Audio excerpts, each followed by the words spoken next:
오늘 말씀은 성경에서 성도라는 단어가 한 말씀에 가장 많이 집중되어 있는 다니엘서 7장 네 짐승의 환상을 하나님께서 해석해 주신 말씀입니다. 먼저 우리는 지난 시간에 네 짐승의 환상이 무엇인지 자세히 살펴봤습니다. 다시 보시죠. 오늘 말씀의 시작은 다니엘서 7장 1절부터 시작됩니다. 다니엘의 첫 번째 환상은 바벨론 벨사살 왕 원년에 다니엘이 침상에서 기도하다가 본 환상입니다. 여기 벨사살 왕은 바벨론의 마지막 왕입니다. 따라서 오늘 말씀에 네 짐승의 환상은 이제 곧 바벨론 제국이 멸망하고 그리고 하나님께서는 앞으로 벌어질 일들에 대해서 다니엘에게 예언적으로 가르쳐 주신 환상입니다. 이때 하나님께서는 예수님의 재림 전까지 이 땅에서 벌어질 일에 대해서 요약하며 가르쳐 주십니다. 먼저 이 네 짐승의 첫 번째 짐승은 사자 모양의 독수리 날개를 가졌습니다. 그러나 그 능력을 상실하면서 이 짐승은 이제 곧 능력을 잃어버리고 멸망하게 될 바벨론 제국을 상징합니다. 두 번째 짐승은 곰 같은 모양이었습니다. 이것은 앞에 대제국 바벨론을 멸망시키고 이 땅을 통치하게 될 메대, 성경의 메대는 메디나 제국을 말합니다. 그 다음 바사, 성경의 바사는 페르시아입니다. 이 연합국에 의해서 바벨론이 멸망하고 후에 이 페르시아가 메대까지 통합하여 페르시아 제국을 이룹니다. 이것을 상징합니다. 세 번째 짐승은 6절의 말씀입니다. 표범인데 날개가 하나도 아닌 4개가 있습니다. 굉장히 빠르죠. 이것은 페르시아를 멸망시키는 알렉산더의 그리스 마케도니아 제국을 말합니다. 헬라 제국이요. 그리고 마지막 네 번째 짐승은 7절 말씀에 있습니다. 이것은 어떤 것으로도 표현하기 힘든 괴물입니다. 쇠로 된 이빨, 발톱, 그래서 모든 것을 부서뜨리고 파괴합니다. 특별히 거기에 10개의 뿔이 있습니다. 그래서 이 네 번째 짐승은 두 가지로 같이 봐야 됩니다. 로마 제국이며 그리고 이 짐승에는 뿔이 10개가 있죠. 여기 뿔은 권세를 가진 10개의 나라를 말합니다. 성경에서 10이라는 숫자는 의미하는 것이 있습니다. 이게 가득하다, 충만하다는 뜻이에요. 그래서 10은 충만 숫자라고 부릅니다. 따라서 여기 10개 뿔은 10개의 나라가 아니라 앞으로 로마 제국의 이후에 예수님의 재림 때까지 이어지는 이 땅의 모든 나라를 의미합니다. 그렇기 때문에 여기 네 번째 짐승은 7절에서 끝나지 않습니다. 8절에서 하나를 더 설명하죠. 갑자기 10개 뿔 사이에서 작은 뿔 하나가 솟아나 버립니다. 간단히 설명하면 여기 작은 뿔은 앞으로 예수님의 재림 전까지 모든 나라 사이에서 교회를 무너뜨리고 성도를 핍박하게 될 적그리스도 사단의 세력을 의미합니다. 이 작은 뿔이 얼마나 강력한지 10개 뿔 중에서 3개 뿔을 뽑아버립니다.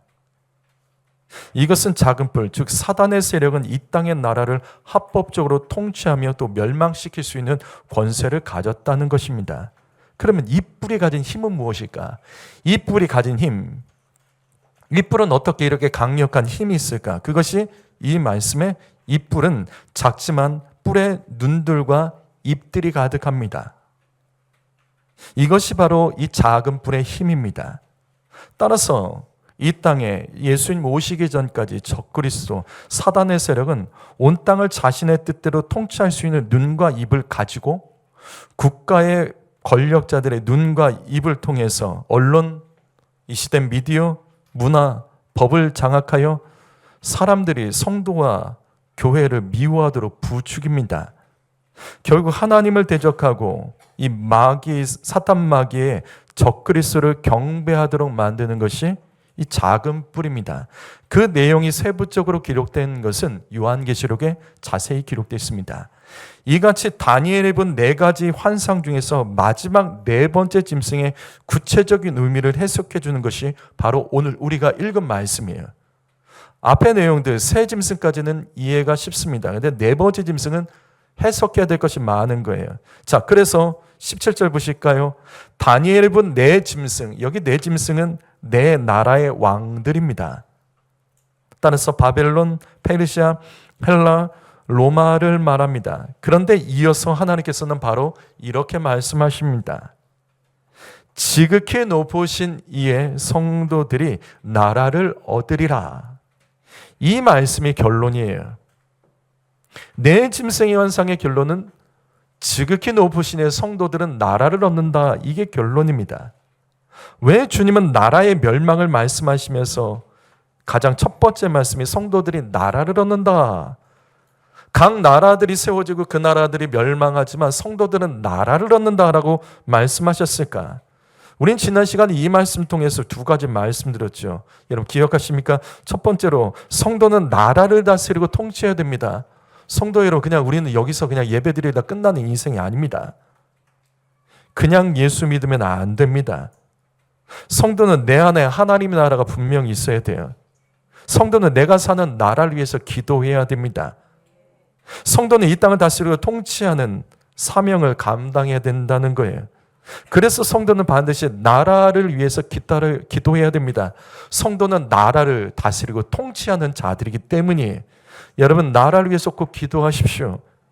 그런데 문제는 바로 두 번째죠. 하나님의 나라는 무너지지 않는다는 겁니다.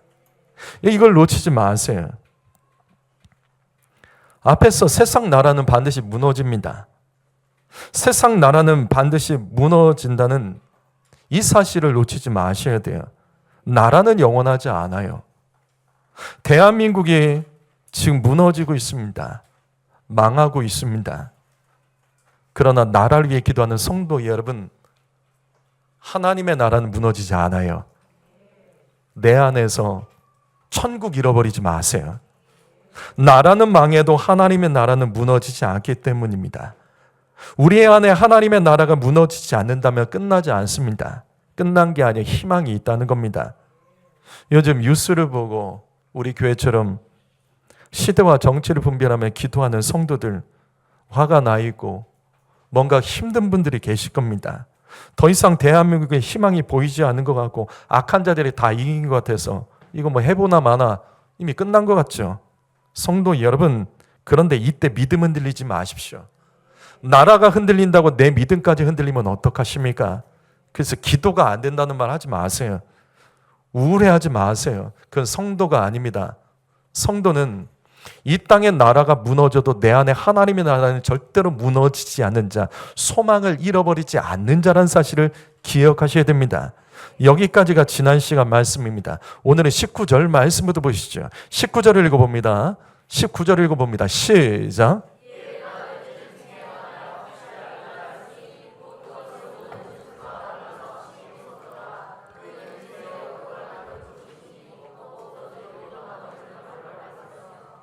다니엘은 네 짐승의 환상 중에서 네 번째 짐승에 대해서 구체적으로 알기를 원했습니다.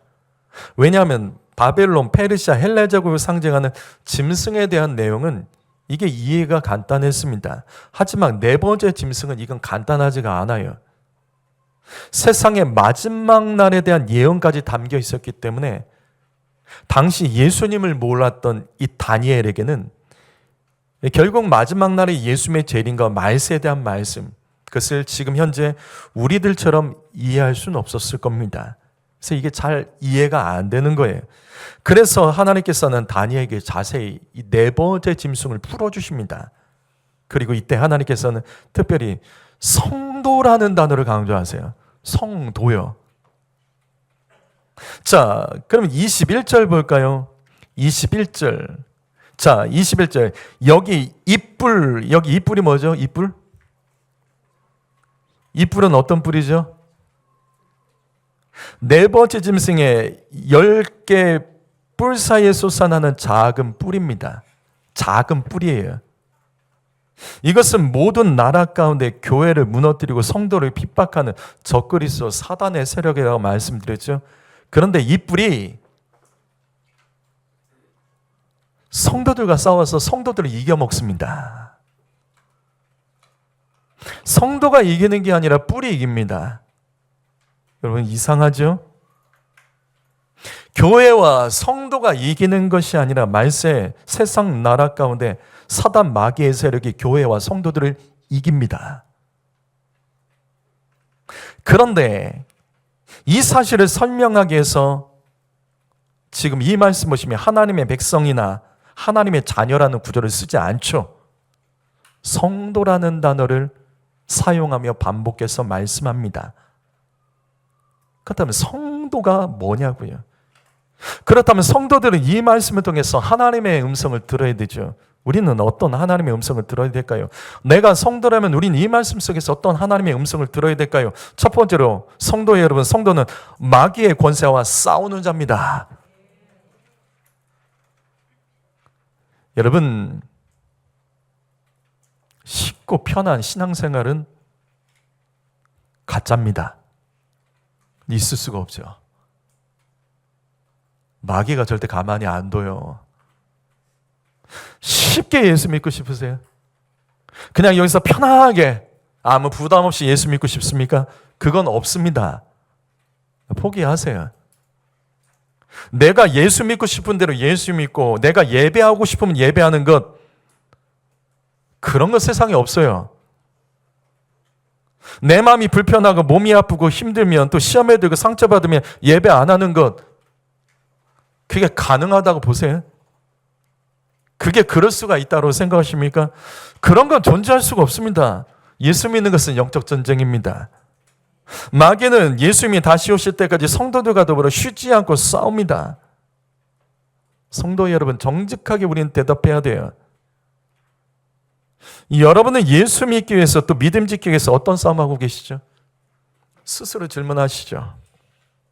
스스로 질문하고 대답해 보세요. 여러분 예수 믿죠? 그래서 믿음 지키기 위해서 어떤 싸움하고 계시죠? 싸움하고 계세요?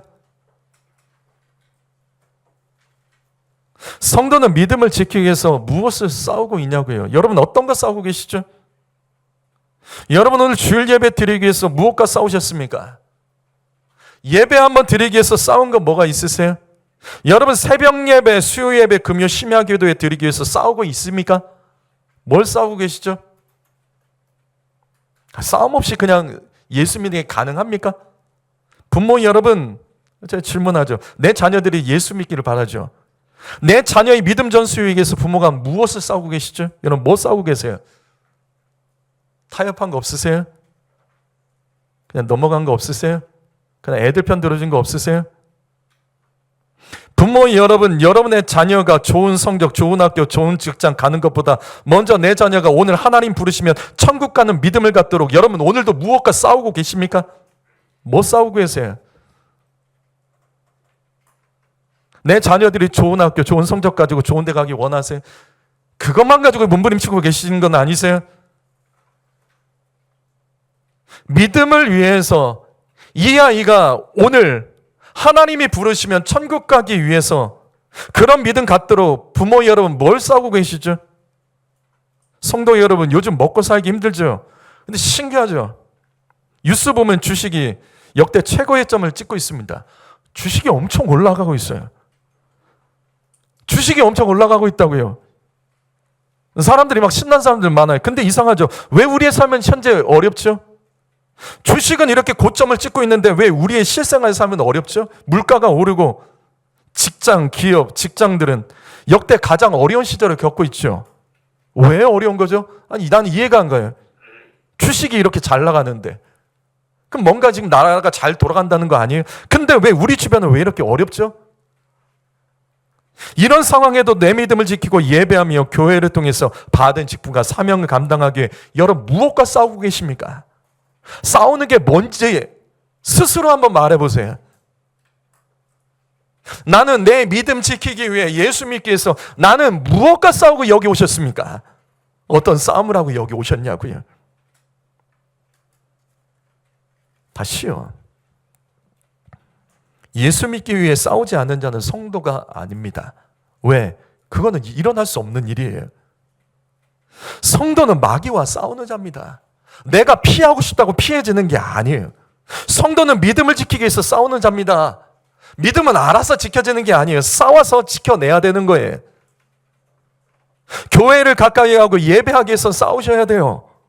그냥 알아서 형편이 좋아지고 그냥 모든 상황이 나와서 예배드리기 딱 좋게, 내 컨디션이 예배드리기 딱 좋게, 찬양하기 좋게 딱 좋게, 먹고 사는 거 딱 좋게 모든 것이 만들어진다, 그런 건 없습니다.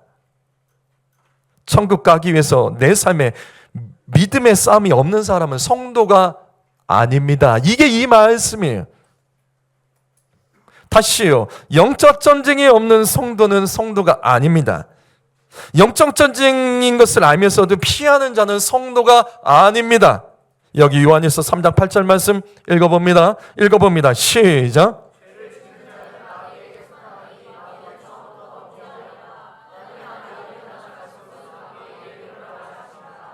예수님께서 이 땅에 오셔서 뭐 하셨죠? 여러분 그냥 화평하세요, 잘 될 겁니다, 복 받을 겁니다, 모든 거 좋습니다, 뭐 그냥 이렇게만 하셨어요? 마치 교황이 뭐 세계 평화를 위해서 뭐 평화를 축복합니다, 기원하면 평화가 오는 건가요? 그게 아니죠. 예수님은 성경에서 이 땅에 마귀의 일을 멸하려고 오셨습니다. 싸우기 위해 오셨다고요. 예수님이 이 땅에 오신 이유는 우리를 죄에서 구원하기 위해서입니다. 죄에서 그럼 어떻게 구원하냐고요? 죄짓게 만드는 마귀와 싸워야 되는 거예요. 마귀의 일이 뭐죠? 마귀의 일? 마귀의 일이 뭐죠? 그게 죄짓게 만드는 일이에요. 죄를 부추기고 죄짓게 만드는 일, 그게 마귀의 일이에요. 예수님이 이 땅에 오셔서 마귀의 일을 멸하시며 싸우셨습니다. 성도 여러분, 구원받기 원하신다면 죄 짓고 부추기는 마귀와 싸우셔야 됩니다. 나 그냥 예수 믿고 구원받겠어, 그런 건 없습니다. 다시요, 나 예수 믿고 구원받는다, 그거 없습니다. 마귀가 가만히 있지는 않아요. 절대로 가만히 있지 않습니다. 싸우셔야 돼요. 성도 여러분, 복받기 원하십니까? 내 자녀가 복받기 원하십니까? 그건 누구나 다 똑같은 마음이에요. 누구나 저주받기 원하는 사람 누가 있어요? 다 잘되기 원해요. 다 복받기 원합니다. 그런데 복받으려면 우리의 인생을 저주케 만드는 사단 마귀의 권세와 싸우셔야 됩니다. 이거 싸우지 않고 어떻게 이기냐고요. 성도 여러분, 질병 치유받기를 원하십니까? 건강해지기를 원하십니까? 삶에 힘있고 가정이 힘있고 자녀들에게 힘있고 일터가 힘있기를 원하십니까? 힘 빠지게 만드는, 우리의 힘을 빼앗는 사단 마귀의 권세와 싸우셔야 됩니다. 알아서 좋아지는 것 세상에 없습니다. 성도는 싸우는 자예요. 그래서 디모데전서 6장 12절 말씀, 믿음의 선한 싸움을 싸우라, 영생을 취하라. 영생은 취하는 겁니다. 영생은 그냥 받는 게 아니에요. 취하는 거예요. 차지하는 겁니다. 디모데후서 4장 7절 말씀, 나는 선한 싸움을 싸우고 나의 달려갈 길을 마치고 믿음을 지켰으니. 여기 디모데 전후서죠. 제가 이 말씀 여러 번 반복했죠. 디모데서는 바울이 기록한 가장 마지막 말씀이에요. 그 중에 디모데 후서는 성경 중에 바울이 죽기 전에 쓴 마지막 말씀이에요. 그래서 디모데 후서에서는 바울이 자신의 인생을 마무리하면서 유언과 같은 말씀이 기록되어 있는 거예요. 이 말씀 보세요. 믿음을 지키고 구원받기 위해서는 싸우고 달려야 됩니다.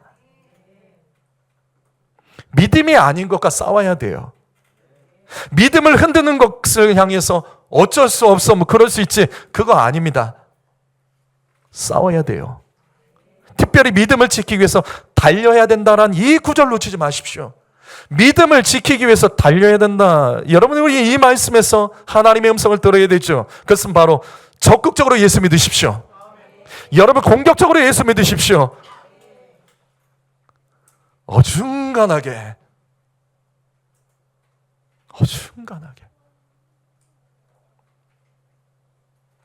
저는 뒷자리에 앉으신 분들 공격할 의도 하나도 없어요. 그런데 이거는 지적하고 싶어요. 왜 맨날 뒷자리죠? 왜 교회에 맨날 앞자리가 있는데 항상 뒷자리에 앉는 분 계세요? 왜 그렇죠 도대체?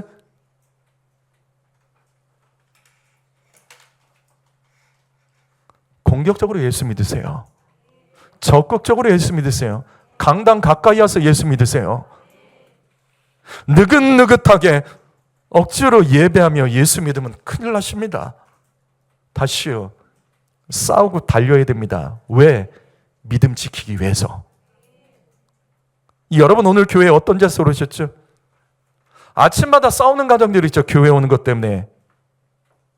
아침마다 교회 오는 것 때문에 싸우는 가정이 있습니다. 도대체 언제까지?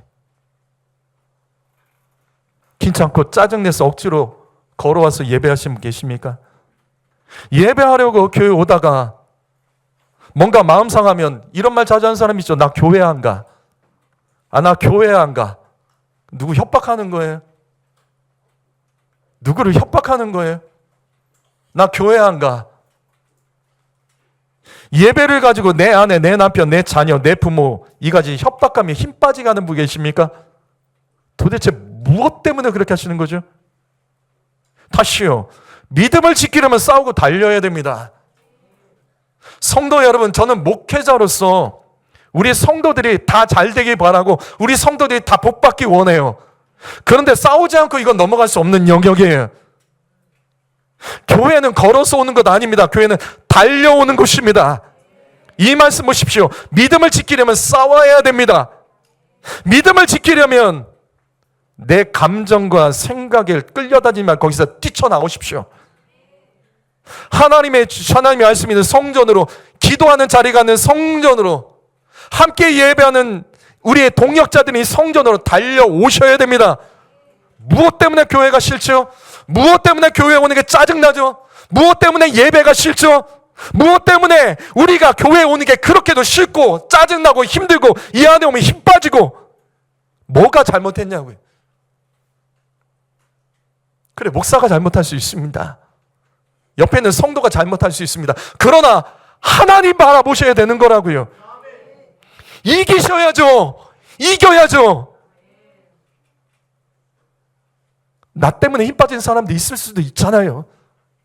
나는 누군가를 바라보면서 힘 빠지고 화나고 시험에 들고 말하자면 나는 누구 때문에 누군가 나 때문에 힘 빠지고 하는 사람도 있잖아. 그런데 누군가는 견디면서 믿음을 지키는 사람이 있고 이 안에 와서 예배하면서 그래도 동역자로서 함께 모아서 가는 자들이 있습니다. 다시요. 누구 지적하려는 게 아니에요. 이런 쓰잘데기 없는 걸로 우리가 고민하고 거기다 씨름하지 말자고. 제발. 우리의 씨름은 마귀랑만 싸워야 되는 거 아닌가요? 이 안에 있는 사람이 우리가 서로가 적이 되면 안 되는 거 아닌가요? 뭘 이 안에서 그렇게 싸우고 지지고 먹습니까? 마귀랑 싸우는 것도 그렇게 힘든데 싸워야 될 것과 싸우시고 달릴 것을 위해서만 달리셔야 되는 거예요. 그러면 믿음 지킬 수 있습니다. 그렇다면 성도가 믿음을 지키기 위해서 마귀와 싸운다는 것은 구체적으로 무엇일까? 성경에 다 기록되어 있습니다. 마귀랑 싸운다는 건 무엇일까? 어떻게 하는 게 마귀랑 싸우는 거죠? 야고보서 4장 7절 말씀 읽어봅니다. 있습니다. 시작.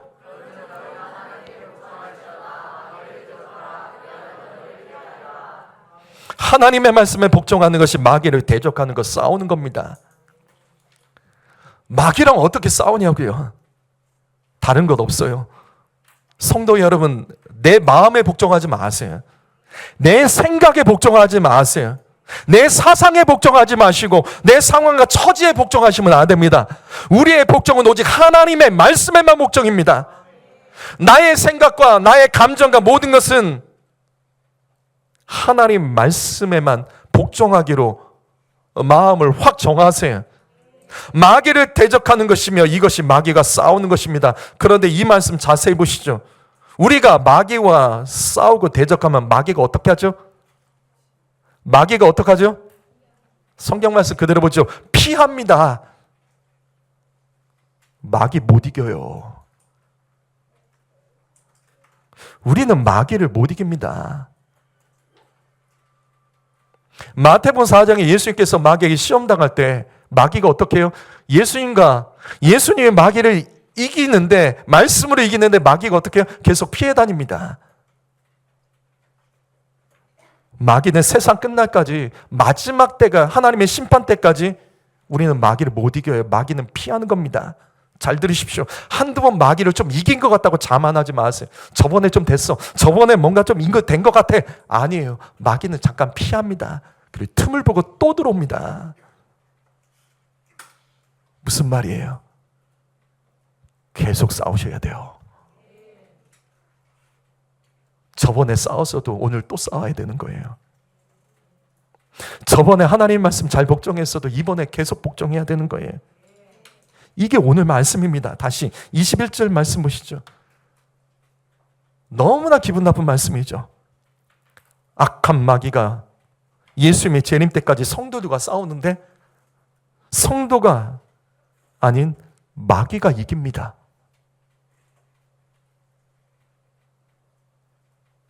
예수님 오실 때까지 성도들은 마귀와 싸우지만 마귀 앞에서 패배합니다.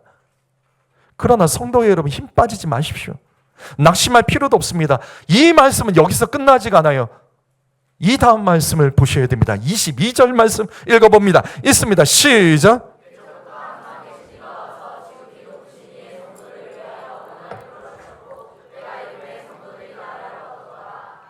우리는 이 말씀에서 성도를 향하신 하나님의 두 번째 음성을 들어야 돼요. 우리를 향해서 실질적으로 주님께서 주신 말씀, 하나님은 성도를 버리지 않습니다. 여러분, 이 땅의 마귀의 권세는 매우 강력해요. 다니엘의 환상의 네 번째 짐승의 작은 뿔에는 수많은 눈과 입이 달려있죠. 이 작은 뿔은 이 땅의 나라들을 정복하고 통치하며 마귀는 눈과 입으로, 가득한 눈과 입으로 국가의 권력과 언론, 미디어, 법, 이 모든 것들을 장악하여 사람들이 교회와 성도들을 미워하게 만듭니다. 세상 보세요. 교회를 얼마나 미워합니까? 그냥 교회하면 미워해. 예수 믿는 사람 다 미워해. 예수 믿는다고 나가서 말하기도 힘들어. 미움받아요. 나는 그들을 향해서 미운 짓을 한 것도 없는데 그들은 그냥 우리가 예수 믿는 자 다 미워요. 세상에서 목회자라고 말하면 얼마나 욕한 줄 아세요? 세상에서 목회자라고 하면 다 도둑놈이야. 다 악한 놈이에요. 다 부자야. 성도들 돈 다 빨아먹는 사람이. 진짜 그래요? 어느 시대든지 성도들, 이 성도들은 세상에서 미움받습니다. 이 시대 교회 보십시오. 공산주의, 사회주의, 물질주의, 포스트모던의 종교다원주의, 거기에다 동성애로 유럽교회 무너졌죠. 교회에 노인들만 남습니다. 한국교회도 지금 비슷하게 가죠. 미국 교회 보십시오. 전 세계 선교사 가상만이 파송하고 국가의 지도자들이 선출되면 성경에 손을 얹고 선서하는 나라가 미국입니다. 공산주의는 미국이 막았어요. 그러나 종교다원주의와 동성애 합법화로 교회가 무너지고 복음적인 교회와 성도들은 핍박을 당합니다. 맞습니다. 말세 10개 뿔에서 솟아난 이 작은 뿔이 이 땅의 나라들을 통치한다고요. 언론, 미디어, 문화, 법을 장악하여 사람들이 성도들과 더불어 싸워서 세계적으로 우리나라에서도 지금 마귀의 권세가 성도와 교회들을 이기고 있는 것은 맞습니다. 그러나 그게 끝이 아니라고요. 하나님께서는 마귀의 권세 앞에 힘없이 무너지고 패하며 애통하며 울부짖으며 기도하는 성도들을 향하여 오늘 말씀 22절에서 이렇게 말씀하십니다. 성도여, 나는 너희를 버리지 않는다. 나는 너희를 버리지 않는다. 맞습니다. 하나님은 우리를 버리지 않습니다. 성도가 작은 뿔에 패한 것 같아도 아닙니다. 성도 여러분, 희망을 버리지 마십시오. 이제 곧 우리 구주님께서 성도들의 원한을 풀어주시고 성도들은 나라를 얻게 될 것입니다. 낙심하면 예수 믿지 마세요. 힘 빠지면 예수 믿지 마세요. 힘 빠지면 예수 믿게 하지 마세요. 내 주변 사람들, 이 세상 바라보며 우리 환경 바라보며 마치 다 끝난 것처럼 말하지 마세요. 다시요. 하나님은 성도를 버리지 않습니다. 요즘 내 인생에 버림 같은 것 같고 버림받은 것 같고 내 가정이, 내 자녀가, 내 일터가, 내 교회가, 내 나라가 버림받은 것 같아서 외롭고 한숨 짓고 답답해하고 그래서 예배 맡기고 찬양 맡기고 기도 맡기고 말씀 맡기고 우울한 성도가 있으십니까? 뉴스 보면서 우울함에 빠져서 살아가는 성도가 있습니까? 그렇다면 오늘 말씀으로 다시 회복하십시오. 하나님은 성도를 버리지 않습니다. 모든 것이 내 뜻대로 되지 않아도, 우리가 원하는 대로 되지 않아도, 세상이 다 이기는 것 같아도 하나님은 성도를 버리지 않습니다. 사랑하는 성도 여러분, 교인이 되지는 마십시오. 종교인이 되지 마십시오. 그냥 이 자리에 앉아있는 그냥 이 자리에 앉아있다가 그냥 예배하는 것처럼 예배 구경하다 가지는 마시자고요. 이 말씀 다시 보세요. 하나님은 성도를 버리지 않습니다. 하나님은 성도의 원한을 풀어주시는 분이라고요. 끝까지 성도가 되셔야 돼요. 마귀와 싸우셔야 된다고요. 하나님과 그 말씀에 복종하는 사람이 성도입니다. 믿음 지키기 위해서 마귀와 싸우고 적극적으로 달리며 예배하는 자가 성도입니다. 말세에 하나님 가까이하고 교회를 가까이하며 예배하는 자가 성도입니다. 무엇을 위해 달리시냐고요? 오늘도 무엇 때문에 그렇게 바쁘십니까? 한 주간 무엇 때문에 그렇게 바쁘십니까? 무엇 때문에 이렇게 달리고 계시냐고요? 무엇 때문에 이렇게 여유가 없으십니까? 그래서 예배할 여유, 기도할 여유까지 다 뺏기는 분 계세요. 성도 여러분, 다시 반복합니다. 말세 성도로서 예배하지 않으면 말세 하나님 도움받을 수 없어요. 여러분, 다시 반복합니다. 내 안에 하나님 나라 잃어버리지 마세요. 분명 작은 뿔이 통치할 거예요. 말세가 될수록 교회는 무너집니다. 성도들은 핍박받을 거예요. 우리 자녀들이 믿음에서 떠나려고 몸부림을 칠 겁니다. 교회들에서 문제들이 빵빵 터질 거예요. 마귀가 교회를 무너뜨리게 얼마나 애를 쓰는지 아십니까? 예수 믿는 건 점점 더 어려워질 거예요. 대한민국 교회가 이렇게 많기 때문에 이 나라에 하나님의 영광이 충만할 것 같은데, 그래서 이 나라는 마귀의 공격이 다른 어떤 나라보다 더 심할 겁니다. 그러나 이 말씀 놓치지 마십시오. 하나님은 다 보고 계십니다. 그래서 하나님께서는 반드시 때가 되면 다 갚아주십니다. 그리고 성도는 나라를 얻는다고요. 우리 교회는 강단에서 시대와 정치에 대해서 말합니다. 선거에 대해서도 어떻게 우리가 선거해야 되는지, 어떻게 지도자를 분별해야 되는지 말하고 이야기합니다. 왜냐하면 교회와 성도는 시대와 정치를 견인해야 되는 거예요. 그래서 부르짖고 기도해야 됩니다. 다시 여러분에게 부탁드립니다. 저번에 김성우 대표가 와가지고 우리 남전도에서 같이 식사하신 분들은 알 거예요. 난 그분이 뭐 이렇게 강의 많이 해서 바쁜 줄 알았는데 아니더라고요. 그날도 여기서 강의하고 그 다음 스케줄이 나 어디서 강의하는 줄 알았는데 그게 아니에요. 산기도 갔습니다. 산기도. 1년 만에 한국을 가봤더니 어떻게 이 나라가 이렇게 되냐라는 거예요. 그래도 깨어 기도하며 나라에서 울부짖던 사람들이 이 나라가 지금 되어가는 상황과 이 정치 상황, 이거 보면서 사람들이 실족했다는 거예요. 믿음까지 잃어버리고 그냥 포기한다는 거예요. 기도하는 사람들이 사라졌대요. 그래서 전국을 다니며 기도하는 사람들과 산기도 다니더라고요. 그게 맞는 거죠. 요즘 대한민국의 시대와 정치를 보면서 이 나라 다 끝났다고, 무너졌다고, 망했다고, 희망 없다며, 성도 여러분 다시요, 나라는 망해도 성도들 안에 하나님 나라는 빼앗기지 마세요. 마귀가 그거 부추기고 있는 겁니다. 우리 교회처럼 나라를 위해서 기도하는 분들이 많은 교회가 더 심한 것 같아요. 마귀에게 속지 마세요. 지금 모든 일은 말세에 일어나는 현상일 뿐입니다. 말세의 작은 뿔은 성도들과 싸워서 결국은 성도들을 이기게 될 겁니다. 그러나 그건 완전한 승리가 아니라고요. 성도들이 그래도 내 마음에 천국을 잃어버리지 않는다면 하나님께서 성도들 버리지 않습니다.